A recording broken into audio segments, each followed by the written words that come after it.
Welcome to Pete and Hannah's Watch List. I'm your host, Pete Mitchell. I'm here with my great co-host, Hannah. Hello, people. Hannah, we're here today for What's Next, the show where we help you figure out what to watch next. That's correct. On today's show, Venom, The Last Dance. We are Venom. And Lee, Kate Winslet's new biopic. War. Before we begin, let us tell the viewers and the listeners what they should do. Could you pretty please leave a like and subscribe to our channel? Subscribe. Leave a comment below your feedback on this show, any other shows, movies, TV. Tell us. Hit the notification button and you'll get great content like this one. Before we begin, championship belt holder for 2024, Hannah? Mine is Twisters at the moment. Mine is Civil War. And stars a great Kirsten Dunst, and we saw on the big screen Interview with the Vampire. Yeah. Your first time watching it? Yeah. Thoughts? Loved it. Oh, how good. Kirsten Dunst is amazing in that movie. Really? Yeah. She's so good. She's a powerhouse. She's been doing that ever since a little kid. She's swinging in that movie, yeah. And what do you think of Tom Cruise? I love him. I honestly, he just gives this I don't know, cheeky, charming kind of thing going on. Amazing. Yeah. Yeah, he's brilliant. Angelica had it on tonight. Yeah, you always look out for those old movies at cinemas, you know. Yeah. They're well worth seeing on the big screen. Yeah. Let us get on to today's show. And the first movie we're going to review today is Venom, The Last Dance. It's the third movie in the trilogy. It is the anti-hero villain story from the Spider-Man universe, Marvel. Okay, you're trying to I don't know, What? just explaining it. It's just like Yeah, well, it's just people haven't seen Venom. Yeah. Yeah, that's it. It's just an alien symbiote that is melded with the great Eddie Brock, who is a journalist. Yeah. The elevator pitch for Venom Last Dance we pick up after the second one, and the Lethal Protectors are in Mexico. Yeah. And they decide that they need to go and... Well, no, they are framed for the subsequent undead of... the elimination of the police captain, a detective that was following them. They're framed... Which is Detective Mulligan, Stephen Graham's character. And then also Venom is being hunted down by what is essentially secret agent... Yeah. Area 51 type of people. Yeah. Yeah. And also his home race is trying to get him because he has a key inside him. Because him and Eddie are now a key. Yeah. Since wow. Reason to see this? Generally speaking, with this movie is if you are a fan of the relationship Venom and Eddie have in these movies, it's really good. It still is good. It's very enjoyable in that aspect. If you like the previous films, you'll still get a kick out of this one. My personal feelings is... Yeah. So, there's two different thoughts here. Yeah. One, I like this movie. Hannah was... Yeah, the Eddie bits were great, but the rest of the movie... So, reasons not to. You're probably the best to talk about that. Yeah, the reasons not to see it. The whole movie itself and the storyline, it kind of falls apart. It tries to be very heavy and emotional. Yeah. And I think that's a flaw because... What I found enjoyable from the previous two films are the comedy between and the relationship Eddie and Venom have, because they try to introduce these new characters into the movie. Yeah, they're not great. Juna Temple from Ted Lasso. They're not strong. Yeah. They're not. I hate to say that. It's weird to say, but they're just not charming. Yeah, Chiwetel Ejiofor plays Strickland. He's like a... Tom Hardy's charming. Yeah, he is. He's got that, yeah, and none of these other characters have that. And that's watch or miss. Oh, I'd still watch it. Rating. I played on my phone.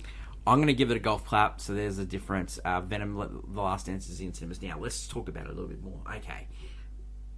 You liked number 2 more than number 1. Yeah, which I find that there's discourse because a lot of people didn't like number 2. But 2 did well. Number 1 did better.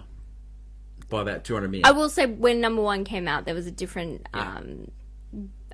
People loved. It was also people loving superhero and anything to do with it. That's true. When Venom came out, the only thing the thing that drove it afterwards was that the next Spider-Man movie was Yeah. coming out, and so that influenced maybe some of the impact. I tell you what I liked about it, and it's probably I liked it a bit more than you. This is directed and written by Kelly Marcel, who had worked on the previous films, and she's like a long-term collaborator with Tom Hardy. Yeah. She wrote the last one. She helped with the story of the first one. Andy Serkis directed the second one. Yeah, I know. And he's in this as well, Andy Serkis, which is great. Yeah, kind of. I liked how they tied up all the loose ends, because all the other Spider-Man movies and Marvel movies around the multiverse, they had a lot of work to it, and I thought it was cute how they tied all those stories I will together. say that they left Venom kind of like people were confused how Venom was connecting to the other, and they did close it off nicely. Yeah. They kind of fooled the audience a bit, and it works for the Sony universe because they have no idea what they're doing. Rhys Ifans, who played Doc with the crocodile guy. Are you talking about the? He was in the Amazing Spider-Man. Yeah, he's not that character in here. So it's a little bit of a multiverse thing. Yeah. But it's the same as the other guy. Yes, he's from Doctor Strange. Yeah, I like how they're like sort of playing with you, thinking, they might be connected, but they're not. Oh, But let's cast the same people. I like it. It's a bit of a play. Like, the key for this movie is Tom Hardy. He is so good. Yeah. He is so good in this movie. He like, they're playing like, it's sort of like Laurel and Hardy, but it's him playing both characters. Yeah. They even joke, like, because they're on the run in this movie, they joke that they call themselves Thelma and Louise at one stage. Like, it's very funny. Very funny. When they work together, it's where I think just story-wise, it's just no strong. There's also the lack of Michelle Williams plays an important role in both. In this movie, and and they try to replace that with Juno Temple, it just didn't work. Nothing works without her. There's like a big plot hole in this movie. Like, there's Venom and Eddie shouldn't be like seen together at all, or it gives their position away, and they just Venom doesn't care. Yeah, doesn't care. Mrs. Chen's in it for a little bit. And, it's great. We have that you gotta have her. She was a very fun character, and that's what this movie felt like. Just having fun with what they have left of the shit. I think Venom fans will be happy with the way they tied it up. I was really impressed with the ending. I thought they were just going for emotional stakes. That we all say at the end. They were just going. I was keen. I know. I was keen. They were like, did I shed a tear in this movie? Yeah. What's it to you? Hey. We're gonna say goodbye. Yeah. I wonder what's gonna happen now. What they're gonna do with it? Yeah, it depends. Yeah. I don't think he's gonna be back. Do you think he's gonna be back? No, it really would depend on the Sony universe and also what they want to continue doing with. Do you want to see Tom Holland in a Tom Holland movie? You mean Tom Hardy in a Tom Holland movie? You mean Venom show up again? Well, Eddie showing up again. I mean, yes and no. I don't think it works anymore because the way they tied this movie up, you're like, well, I'm satisfied. Like that's Are you? Like Are you satisfied? I don't think they were gonna give it. Yeah. I don't know. They have no idea what they were doing with the character, to be honest. Because the second movie is more fun than it is like revolutionary. So you really disliked all the other characters bar Venom and Mrs. Chen's great, but that's because she's from the other ones. Yeah, it's a tough watch for anyone that doesn't like the rest of the characters. I don't know. Because they try to expand like some sort of story and the family in there. There's no. Yeah, it didn't. Yeah, it's weird hippie vibes. It is weird. There's like ideas in this movie. I don't know. It falls apart altogether. I don't know. It's up for everyone. I think this is one of those just solid. It's a plain movie in a weird way. Like a lot of people love. That kind of plain movie vibe where you're like, oh, I wish I saw it. I'm on a plane, nowhere else to go. So here I go. A plane movie. It's not bad. No, you know, it's not. Best. No. You know what the best plane movie of all time is? Snakes on a Plane? Incorrect. What is it? It's actually Crazy Rich Asians. It's really? Everyone's favorite plane movie. Yeah. Really? It is.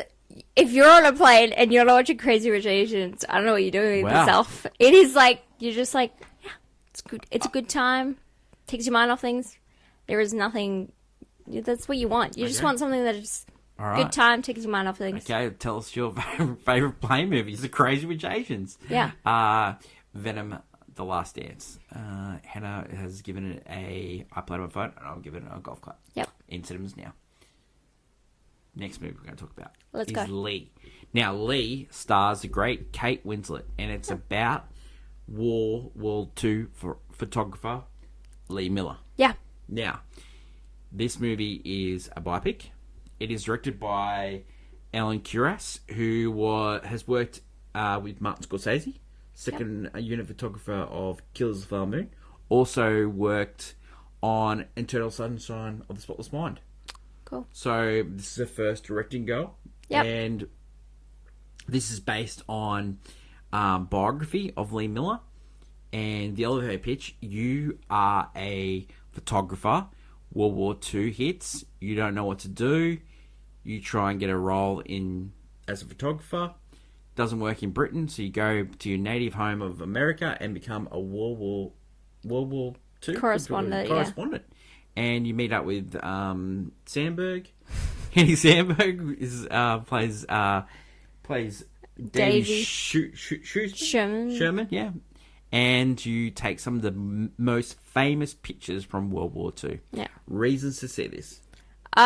This is your... Like, what a story. Like, this lady did that stuff in World War II. It is crazy. It's crazy. And how this story came about is because her son found all these photos in the attic after his mum passed away. And they wrote a book about it. And it became a well-known story around the world, and then they turned it into a movie. Yeah. One of the writers of this is Liz Hannah and Marion Hume. And Marion Hume worked on Australian Story. Yeah. And there was a story about Lee Miller on Australian Story. It's a documentary-type program on ABC, which is a television station in Australia. Amazing. I like these movies because I would have never heard of this person ever. Yeah, unless you've read her biography, you would never have known her. No. And that is the good thing about these type of movies. Reasons not to see this: it is a paint by your numbers biopic. Biopic that takes such a dark turn. Yeah, because at the start of this film, it's like your working class gal kind of thing, and then as soon as war kind of comes really into it, it becomes very depressive, dark. You're like, oh wait. Yeah, this stuff is sad. Like, kind of movie. She's most famous for taking a photograph in Adolf Hitler's tub. Yes. That's what she's most famous for. Yes. And they sort of, they sort of tried to understand why she took a photo in Adolf Hitler's tub. Now, it's explained away in this movie as... She needed a tub. She needed a soak. Yeah, she was dirty. She just felt like it. And so... I don't know if that works for me. There was the idea of she was doing impulsive things constantly and never really thought through her actions. So, Kate Winslet, amazing actress. Andy Samberg, first dramatic role. He only did this role because of Kate Winslet. Kate Winslet talked him into it. Oh, cool. And Alexander Skarsgård's in this movie. Yeah, I know. He plays a different role. He's not buff. He's not buff. Yeah, when your brother's more buff than you are. Yeah. Marion Cotillard. Yeah, Marion Cotillard. You are not a fan of hers. She can't. You are waiting for her to cry in this movie. She can't do some. She can't. Sometimes when her acting, she can do some things, but half her repertoire is not very good. In Australia, they played a lot of Christopher Nolan movies over this weekend. So if you follow us on Letterboxd, we've been dropping a lot of Christopher Nolan movies. And it's because we had a channel dedicated to Christopher Nolan this week. And they played Dark Knight Rises. And Hannah just hates Marion Cotillard's performance as Talia al Ghul. No, she's the worst part of that movie. She's the worst part. And what did you think of her in here? Oh, yeah. Well, she barely plays a character. I don't have to see her for most of the movies. It's great. No, she's fine. She works. Yeah. She works, especially because this movie is more of a vehicle for Kate Winslet to show off her Andrea Ransbo plays the editor of Vogue UK. Yep. And you've got Naomi Milliot. She was from La Innocence, which we watched last year. She's a great French actress. Josh O'Connor plays...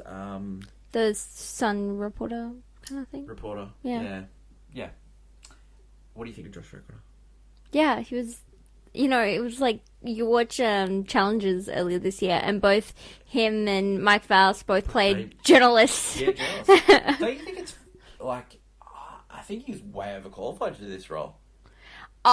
This may have been before... This is before Challenges, so this was before Challenges. Challenges helped. I don't know. He came off Crown and stuff like that. Like I don't know. Like, yeah, I think he's way overqualified for this role. He hasn't got much to do in this, but yeah. Yeah. Okay. Would you recommend people watch this? If they like, this is a classic streaming movie. Yeah. This is like we used to get these movies all the time at the movies, but you don't need to watch these in the movies. You get a streaming. Yeah, this is a perfect Netflix fodder. Yeah. I would give this movie... I play on my phone. I play on my phone too. I think it's solid, but yeah, it's definitely I play on my phone. Yeah. There's nothing to strikingly... Like, Kate Winslet's good, but she's not doing... Yeah, in a weird way, not doing anything new, so to speak. Yeah. Like, she's a solid actress in a weird way. You can definitely tell that she was affected by what she saw at war, and I think they try to portray that in the movie. And for those who know the story, like she saw some of the most horrific things in the world. Yeah, no. And she was like an ex-model, and her worldview was skewed. Yeah, it was. She was a muse. She was an ingenue. She had a lot of friends. She had poets as friends. She had designers. Didn't have friends. The greatest of upbringings. It was just Yeah, and they had a tough time in France as well. So she's like, she seeing her friends like that, and then she saw the horrors of World War Two. So they tried to portray that. I don't think they did a great job of it, really. Wasn't no. The way they told the story as well was just so paint by your numbers. How like you're it wasn't retelling it through like an interview. Yeah, we've been there, done that. Been there, done that. Lee is in select Australian cinemas now, and cinemas all around the world. That is it for today's show. So we looked at Venom: Last Dance. Hannah and I disagreed. I went golf clap, and she went I played on my phone. And then Lee, we both gave it a played on my phone. Yeah. That is it for today's show. Tomorrow, it is movie news, and it is our Halloween spooky episode. Boo. So we'll find out what we're doing tomorrow on our Halloween. This week on AFI, it's movie number 53, and it's The Deer Hunter. Don't forget, you can still vote for the movie draft of 1989. A couple of weeks' time, we've got 2015. Voting will end this week. Yeah. This week. So we will know this time next week who the winner of the draft is. So don't let Denny win. Yeah. He's trying to game the system. His movies were the worst of all four of us. Meet the Feebles. That was fine. It was just all the rest. That is my lovely co-host Hannah. Long live cinema. And until we meet again, it's bye for now. Bye.